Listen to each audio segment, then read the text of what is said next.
Eu adoro retrospectivas, pois elas lembram da quantidade de coisas incríveis que aconteceram nos últimos meses. Momento nostálgico, né, Paty? Exato, Davi. Eu fico um pouco emocionada vendo esses vídeos dos nossos finalistas. E já que você tocou na palavra nostalgia, antes de darmos início aos prêmios, nós trouxemos um convidado muito aguardado por vocês. Esse convidado, em 2011, fundou um canal no YouTube abordando assuntos como fatos históricos e nostálgicos, e fazendo tudo isso utilizando abordagens didáticas e de fácil entendimento. Atualmente esse canal possui mais de 13 milhões de inscritos e 1 bilhão de visualizações, e produz conteúdos de divulgação científica de alta qualidade.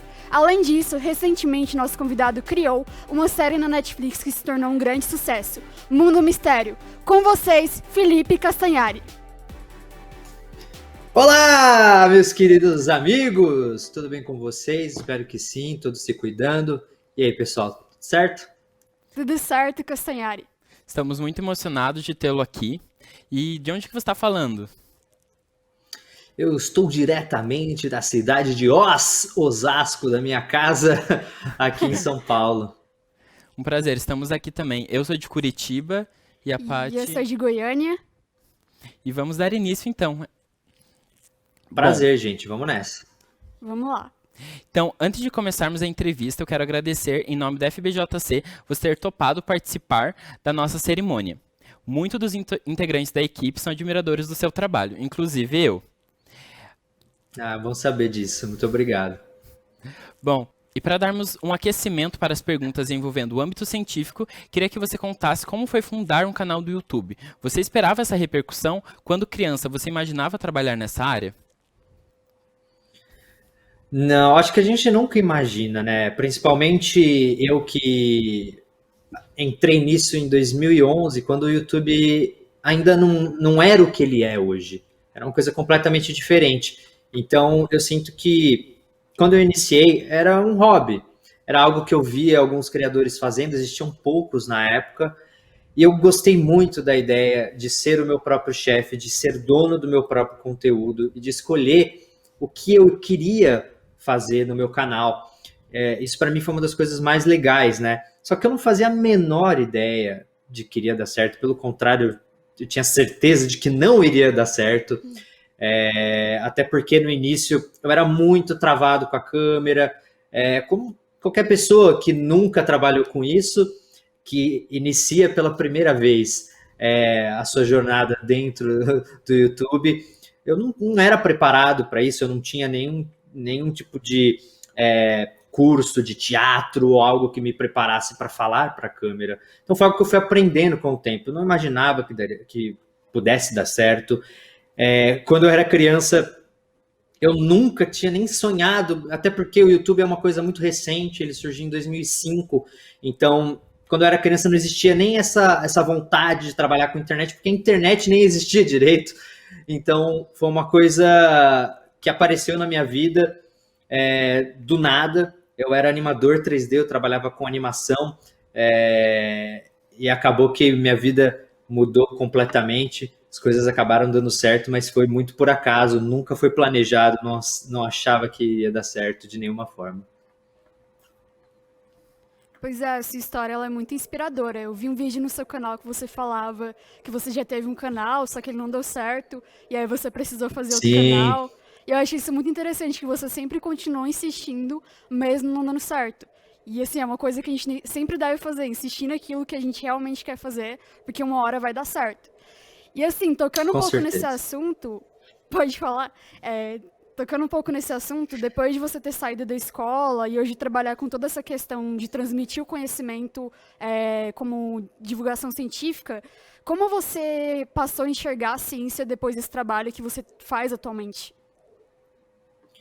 Eu sempre fui muito fascinado pela ciência, né? Acho que muito da minha paixão se iniciou com Carl Sagan, na série Cosmos, e depois do remake feito pelo Neil deGrasse Tyson, com a esposa, inclusive, do Carl Sagan. E a partir do momento em que eu comecei a me aprofundar mais, eu comecei a ficar muito maravilhado. Eu já era muito fã, desde criança, do mundo de Bikman, que explicava o mundo. Eu sempre fui fascinado por entender o universo, entender o mundo. Eu sempre achava uma coisa fantástica quando eu entendia um pouco mais profundamente as origens do ser humano, do universo, isso tudo me fascinava. Então, começou um pouco dessa forma. Eu não vou falar que eu era o melhor aluno da sala, o mais interessado.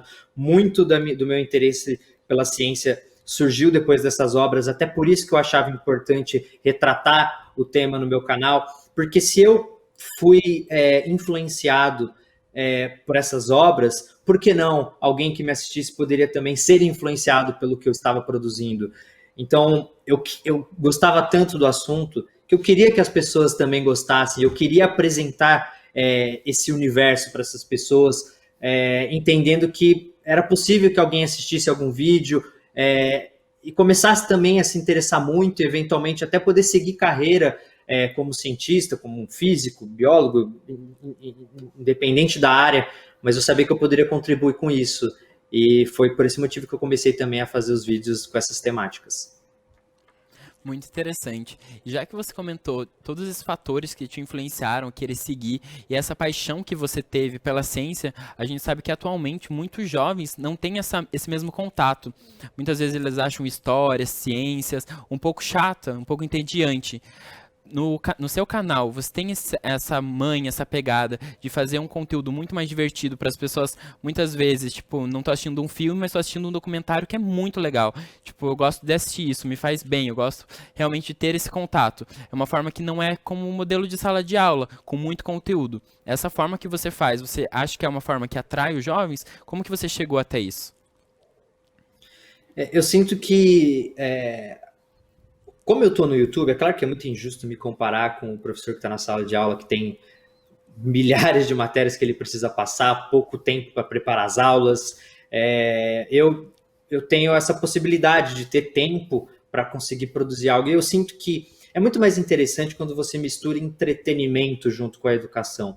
E eu sempre foquei muito nisso. Não basta ter o conteúdo, ele precisa ser apelativo para as pessoas que estão assistindo, precisa ser interessante. E aí entra o entretenimento. Ninguém, quando vai assistir um filme, acha que está... eu vou estudar agora, vou ver um filme. Não, a pessoa vê o filme, vê alguma coisa desse tipo quando ela está no tempo livre. Então ela trata como entretenimento. Então eu nunca quis que as pessoas olhassem para o meu conteúdo e falassem, não, eu vou estudar com Castanhari. Não, eu quero eu sempre quis que elas olhassem para mim de outra forma. Eu quero me entreter com o Castanhari.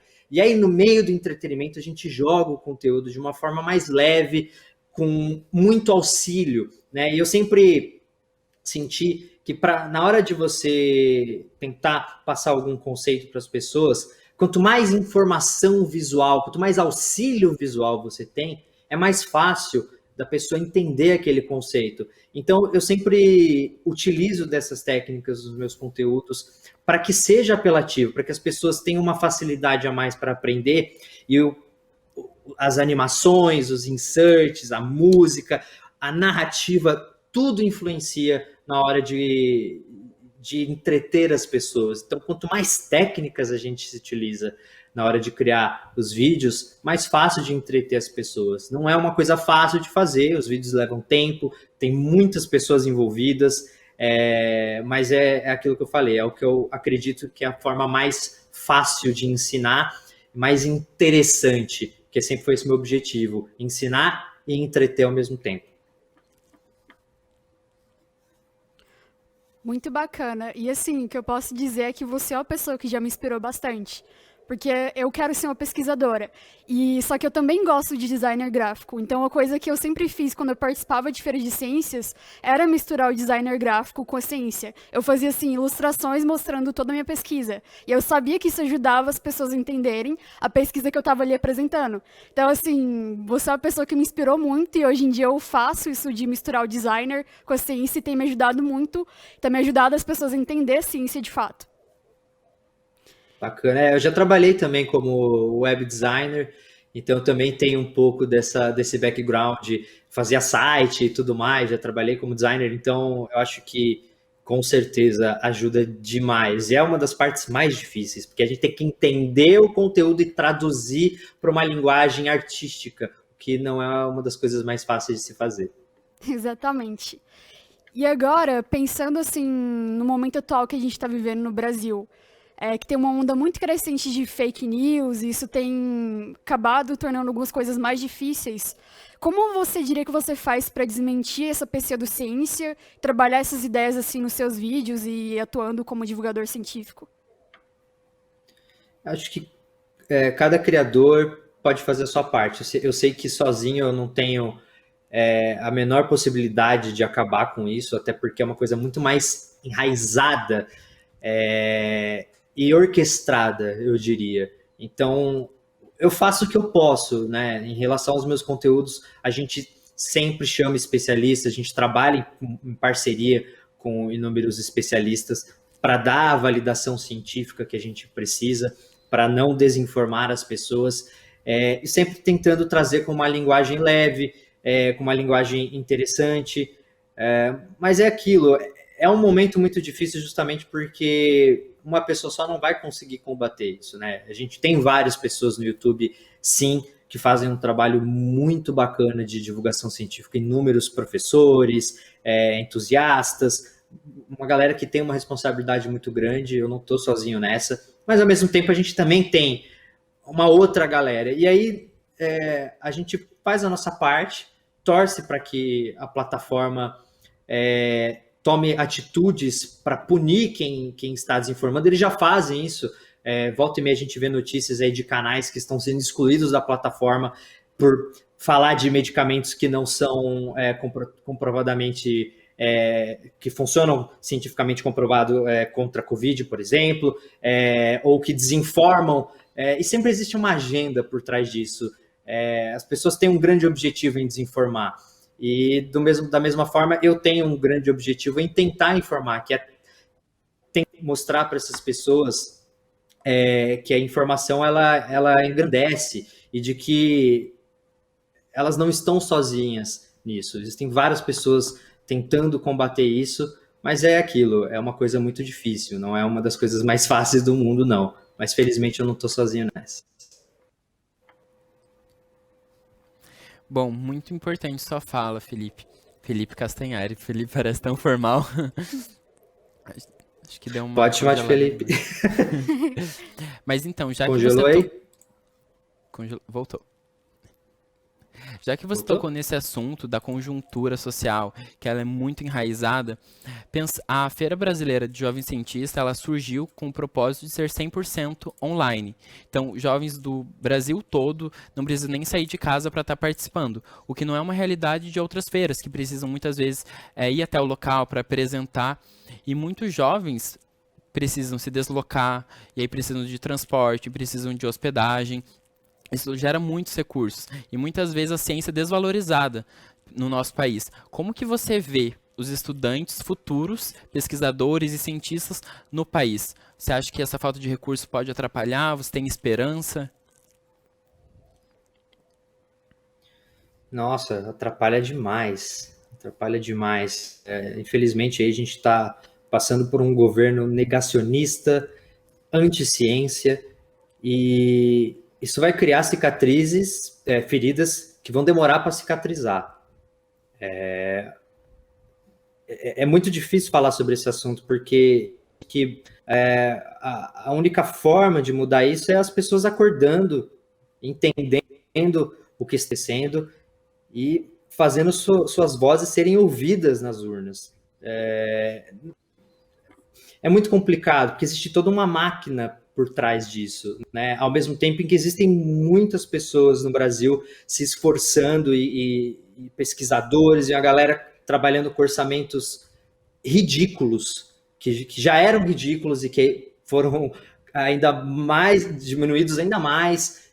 Então, assim, não é um trabalho muito fácil, e a gente, como parte dessa resistência, a gente tem que lutar por isso, a gente precisa, sempre que possível, apontar os erros do governo, que é quem de fato pode mudar isso. De onde vem o orçamento da ciência, de pesquisa? Isso vem do governo.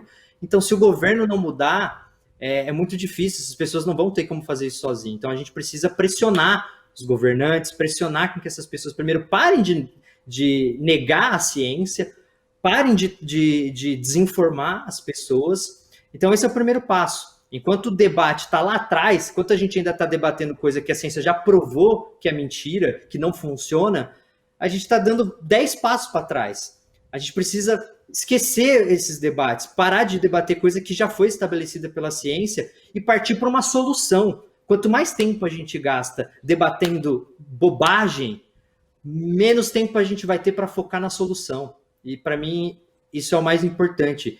Entender que existe sim uma solução, mas enquanto a gente ficar debatendo coisas que já estão muito claras há muito tempo, que já foram esclarecidas há muito tempo, a gente está gastando um tempo precioso.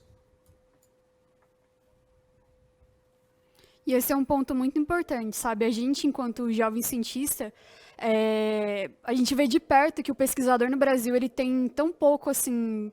Só que ainda assim a gente faz coisas tão grandiosas, sabe? O Brasil é um dos países mais reconhecidos pela pesquisa e excelência que a gente faz. Só que a gente tem tão pouco, sabe? Imagina se a gente tivesse um investimento tão grande em várias áreas, o tanto que o nosso potencial seria ainda maior. Então é um debate, assim, muito difícil. Eu espero que as coisas nos próximos anos realmente mudem no Brasil, porque a gente precisa mudar para avançar ainda mais. Com certeza. Talvez aí começar a ouvir mais candidatos e políticos que apoiam a ciência, que valorizam a ciência e que tragam planos de governo para investir em pesquisa, porque o resultado do investimento em pesquisa a gente vê a longo prazo e são resultados incríveis. Existem inúmeros países aí que mostram, que provam para a gente que o investimento em pesquisa, em ciência, ele traz frutos para toda a nação. Não é só para uma pessoa, não é só para aquele grupo específico, é para o país inteiro. Então as pessoas precisam entender isso. Bom, então, agora nós pedimos também uma fala para você destinar aos nossos jovens finalistas. Nossos jovens finalistas que fizeram ciência em um momento tão difícil, né, Paty, como foi o Covid. Exatamente. Muitos não puderam ir para os colégios, para o laboratório, fizeram pesquisas em casa em um momento tão difícil, mas mesmo assim eles vieram para a feira, mostraram seus projetos. Então sabemos que não é fácil, mas queremos deixar espaço para você deixar uma mensagem diretamente para eles que estão nos assistindo agora. A primeira mensagem que eu quero mandar é obrigado, muito obrigado por vocês insistirem na ciência, em pesquisa, em projetos. Obrigado mesmo, porque a gente precisa de vocês. É um momento chave no nosso país. E vocês que estão enfrentando dificuldades claras por conta da pandemia, por conta de tudo que está acontecendo no Brasil, e ainda estão insistindo nisso, vocês são guerreiros, vocês representam o melhor que o povo brasileiro tem. Para mim, pelo menos, é um grande respiro de esperança ver todas essas pessoas investindo e dedicando o seu tempo à pesquisa científica. Então, muito, muito obrigado do coração. Eu sinto que o que eu faço não chega nem perto do que o que vocês estão fazendo. Então, muito obrigado. Minha mensagem é essa, é um agradecimento mesmo por vocês terem insistido nisso. Do fundo do meu coração, obrigado por isso. E não desistam, continuem insistindo, porque é vocês que têm a possibilidade de fato mudar o nosso país. Então, essa é a minha mensagem. Muito obrigado. Nós também te agradecemos muito por estar aqui hoje com a gente. A gente nunca esperava que você fosse aceitar nosso convite. E essa conversa ela foi muito motivadora sobre toda essa questão de popularização da ciência. Os nossos finalistas eles vão ficar muito felizes com essa conversa de hoje. Eu te agradeço muito e foi muito legal dividir esse espaço com você hoje. Eu também quero agradeço o convite. Desculpa, pode falar. Muito obrigado. Eu também quero agradecer demais a sua presença. É uma honra estar falando com você. E também tenho certeza que para todos os nossos finalistas estão muito emocionados em casa escutando isso. E tenho certeza, quero agradecer não só pela sua presença, mas também pelo seu vídeo do YouTube 500 anos do Brasil em 1 hora, que com certeza salvou vidas na véspera do Enem, dos vestibulares. Tenho certeza que muitos assistiram seu vídeo e assistem como eu. Às vezes a gente, em vez de assistir uma série que muitas vezes não vai trazer tanto conhecimento, a gente assiste o vídeo e se diverte, realmente. Às vezes a gente senta no sofá com pipoca e assiste e se informa e de uma forma com entretenimento. Então, muito obrigado e foi um prazer. Eu que agradeço, obrigado pelo seu depoimento, muito feliz de saber que o vídeo ajudou você. Esse é o objetivo, né? É criar conteúdo para ajudar as pessoas, para que... Eu já recebi muitos relatos de pessoas, às vezes, que por estudarem em escolas mais precárias, em lugares mais afastados, tinham muitas aulas vagas e, eventualmente, nesses momentos assistiam alguns vídeos meus para complementar uma matéria que estava em falta ali, algum professor que eles não tinham. E isso, para mim, é o que justifica todo o esforço, todo o trabalho, todo o investimento que eu tenho, poder receber esse feedback e saber que meu conteúdo ajudou diretamente as pessoas a ingressar numa faculdade, a se interessar por algum tema específico, escolher uma carreira. Isso, para mim, justifica todos os esforços, justifica tudo que eu já passei até hoje. Então, muito obrigado por isso, obrigado a todas as pessoas que me assistem e que fizeram eu ser quem eu sou. Se não fossem vocês, eu não seria ninguém. A minha vida e o meu trabalho eu devo a vocês. Então, obrigado do fundo do meu coração. E essa foi a nossa conversa com o Felipe Castanhari. Uma grande inspiração para a popularização da ciência. Agradecemos sua presença conosco e ficamos muito felizes em compartilhar esse espaço.